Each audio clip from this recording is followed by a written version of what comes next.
Ozma of Oz by L. Frank Baum. Chapter 10. The Giant with the Hammer. The road led for a time through a pretty farm country, and then past a picnic grove that was very inviting. But the procession continued to steadily advance until Billina cried in an abrupt and commanding manner, "Wait, wait!"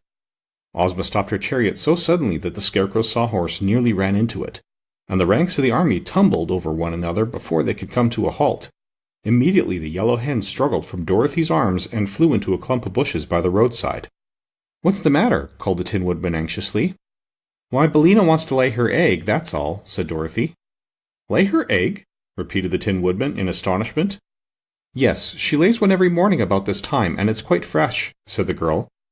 "But does your foolish old hen suppose that this entire cavalcade, which is bound on an important adventure, is going to stand still while she lays her egg?" inquired the Tin Woodman earnestly. "What else can we do?" asked the girl. "It's a habit of Billina's, and she can't break herself of it." "Then she must hurry up," said the Tin Woodman impatiently. "No, no!" exclaimed the Scarecrow. "If she hurries, she may lay scrambled eggs." "That's nonsense," said Dorothy. "But Billina won't be long, I'm sure." So they stood and waited, although all were restless and anxious to proceed. And by the yellow hen came from the bushes, saying, "Cut, cut, cut, cut-ah, cut! Cut, cut, cut, cut-ah, cut!" "What is she doing? Singing her lay?" asked the Scarecrow. "Forward, march!" shouted the Tin Woodman, waving his axe, and the procession started just as Dorothy had once more grabbed Billina in her arms. "Isn't anyone going to get my egg?" cried the hen in great excitement. "I'll get it," said the Scarecrow. And at his command the sawhorse pranced into the bushes. The straw man soon found the egg, which he placed in his jacket pocket. The cavalcade, having moved rapidly on, was even then far in advance. But it did not take the sawhorse long to catch up with it, and presently the Scarecrow was riding in his accustomed place behind Ozma's chariot. "What shall I do with the egg?" he asked Dorothy. "I do not know," the girl answered. "Perhaps the hungry tiger would like it." "It would not be enough to fill one of my back teeth," remarked the tiger. "A bushel of them, hard-boiled, might take a little of the edge off my appetite, but one egg isn't good for anything at all that I know of." "No, it wouldn't even make a sponge cake," said the Scarecrow thoughtfully. "The Tin Woodman might carry it with his axe and hatch it. But after all, I may as well keep it myself for a souvenir."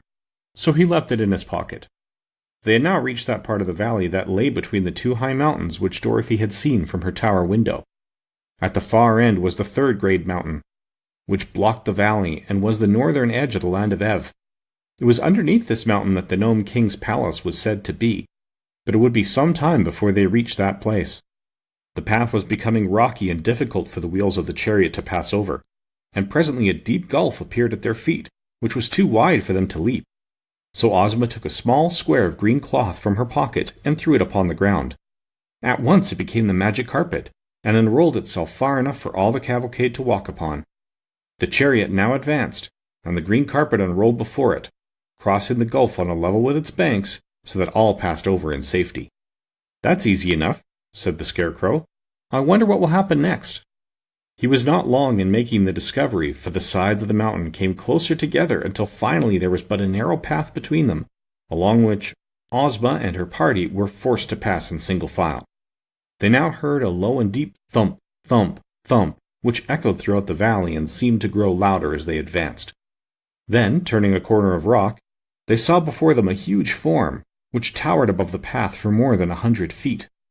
The form was that of a gigantic man built out of plates of cast iron, and it stood with one foot on either side of the narrow road and swung over its right shoulder an immense iron mallet, with which it constantly pounded the earth.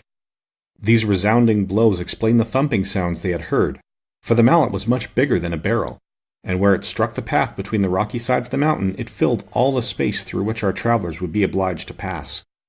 Of course they at once halted, a safe distance away from the terrible iron mallet. The magic carpet would do them no good in this case, for it was only meant to protect them from any dangers upon the ground beneath their feet, and not from dangers that appeared in the air above them. "Wow," said the Cowardly Lion with a shudder. "It makes me dreadfully nervous to see that big hammer pounding so near my head. One blow would crush me into a doormat."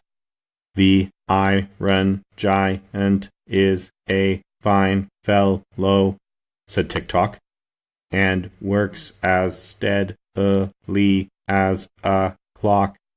He was made for the Gnome King by Smith and Tinker, who made me, and his duty is to keep folks from finding the underground palace. Is he not a great work of art?" "Can he think and speak as you do?" asked Ozma, regarding the giant with wondering eyes. "No," replied the machine. "He is only made to pound the road and has no thinking or speaking attachment, but he pounds very well, I think." "Too well," observed the Scarecrow. "He is keeping us from going farther. Is there no way to stop his machinery?"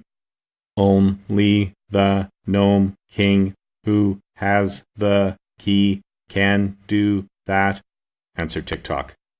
"Then," said Dorothy anxiously, "what shall we do?" "Excuse me for a few minutes," said the Scarecrow, "and I will think it over." He retired then to a position in the rear, where he turned his painted face to the rocks and began to think. Meantime, the giant continued to raise his iron mallet high in the air and to strike the path terrific blows that echoed through the mountains like the roar of a cannon. Each time the mallet lifted, however, there was a moment when the path beneath the monster was free, and perhaps the Scarecrow had noticed this. For when he came back to the others, he said, "The matter's a very simple one after all. We have but to run under the hammer, one at a time when it is lifted, and pass to the other side before it falls again." "It will require quick work if we escape the blow," said the Tin Woodman with a shake of his head. "But it really seems the only thing to be done. Who will make the first attempt?" They looked at one another hesitatingly for a moment. Then the Cowardly Lion, who was trembling like a leaf in the wind, said to them, "I suppose the head of the procession must go first, and that's me, but I'm terribly afraid of the big hammer." "What will become of me?" asked Ozma.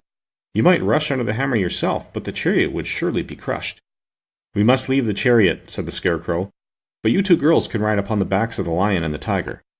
So this was decided upon, and Ozma, as soon as the lion was unfastened from the chariot, at once mounted the beast's back and said she was ready. "Cling fast to his mane," advised Dorothy. "I used to ride on him myself, and that's the way I held on." So Ozma clung fast to the mane, and the lion crouched in the path and eyed the swinging mallet carefully until he knew just the instant it would begin to rise in the air. Then, before anyone thought he was ready, he made a sudden leap straight between the iron giant's legs, and before the mallet struck the ground again, the lion and Ozma were safe on the other side. The tiger went next. Dorothy sat upon his back and locked her arms around his striped neck, for he had no mane to cling to. He made the leap straight and true as an arrow from a bow, and ere Dorothy realized it, she was out of danger and standing by Ozma's side. Now came the Scarecrow on the Sawhorse, and while they made the dash in safety, they were within a hair's breadth of being caught by the descending hammer. Tik Tok walked up to the very edge of the spot the hammer struck, and as soon as it was raised for the next blow, he calmly stepped forward and escaped its descent. That was an idea for the Tin Woodman to follow, and he also crossed in safety while the great hammer was in the air. But when it came to the 26 officers and the private, their knees were so weak that they could not walk a step. "In battle we are wonderfully courageous," said one of the generals, "and our foes find us very terrible to face. But war is one thing, and this is another. When it comes to being pounded upon the head by an iron hammer and smashed into pancakes, we naturally object." "Make a run for it," urged the Scarecrow.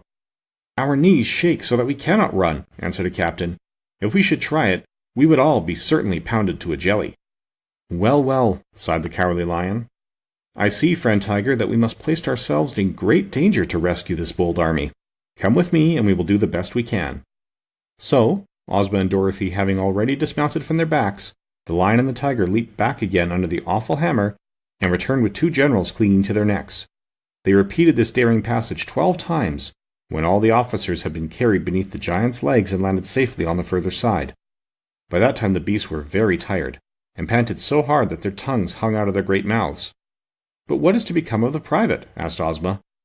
"Oh, leave him there to guard the chariot," said the lion. "I am tired out and won't pass under that mallet again." The officers at once protested that they must have the private with them, else there would be no one for them to command. But neither the lion or the tiger would go after him, and so the Scarecrow sent the Sawhorse. Either the wooden horse was careless, or it failed to properly time the descent of the hammer, for the mighty weapon caught it squarely upon its head and thumped it against the ground so powerfully that the private flew off its high back into the air and landed upon one of the giant's cast-iron arms. Here he clung desperately while the arm rose and fell with each one of the rapid strokes. The Scarecrow dashed in to rescue his sawhorse, and had his left foot smashed by the hammer before he could pull the creature out of danger. They then found that the sawhorse had been badly dazed by the blow, for while the hard wooden knot of which his head was formed could not be crushed by the hammer, both his ears were broken off, and he would be unable to hear a sound until some new ones were made for him. Also his left knee was cracked, and had to be bound up with a string.